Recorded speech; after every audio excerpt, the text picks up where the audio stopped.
21 October 2025। আজ বাংলাদেশের সর্বোচ্চ তাপমাত্রা 32 থেকে 34 ডিগ্রি সেলসিয়াস এবং সর্বনিম্ন তাপমাত্রা 22 থেকে 25 ডিগ্রি সেলসিয়াস। দেশের অধিকাংশ অঞ্চলে রৌদ্রোজ্জ্বল থাকবে। আজ বৃষ্টিপাতের কোনো সম্ভাবনা নেই। দিনের বেলায় রোদ বেশ তীব্র হতে পারে, বিকেল ও সন্ধ্যায় তাপমাত্রা কিছুটা কম হবে। শেষ রাতে কিছু কিছু এলাকার তাপমাত্রা 22 ডিগ্রি পর্যন্ত নেমে যেতে পারে। বাতাসের আর্দ্রতা প্রায় 65% থেকে 75%। বাতাসের গতি প্রায় 3 থেকে 8 কিলোমিটার প্রতি ঘন্টা।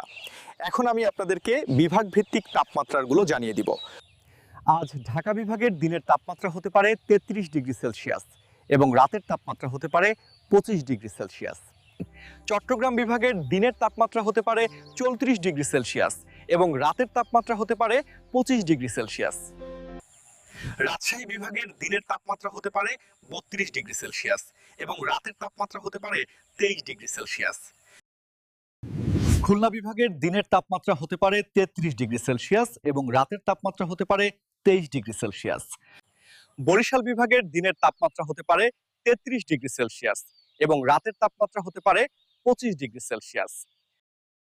সিলেট বিভাগের দিনের তাপমাত্রা হতে পারে 34 ডিগ্রি সেলসিয়াস এবং রাতের তাপমাত্রা হতে পারে 26 ডিগ্রি সেলসিয়াস। রংপুর বিভাগের দিনের তাপমাত্রা হতে পারে 32 ডিগ্রি সেলসিয়াস এবং রাতের তাপমাত্রা হতে পারে 22 ডিগ্রি সেলসিয়াস। ময়মনসিংহ বিভাগের দিনের তাপমাত্রা হতে পারে 32 ডিগ্রি সেলসিয়াস এবং রাতের তাপমাত্রা হতে পারে 23 ডিগ্রি সেলসিয়াস।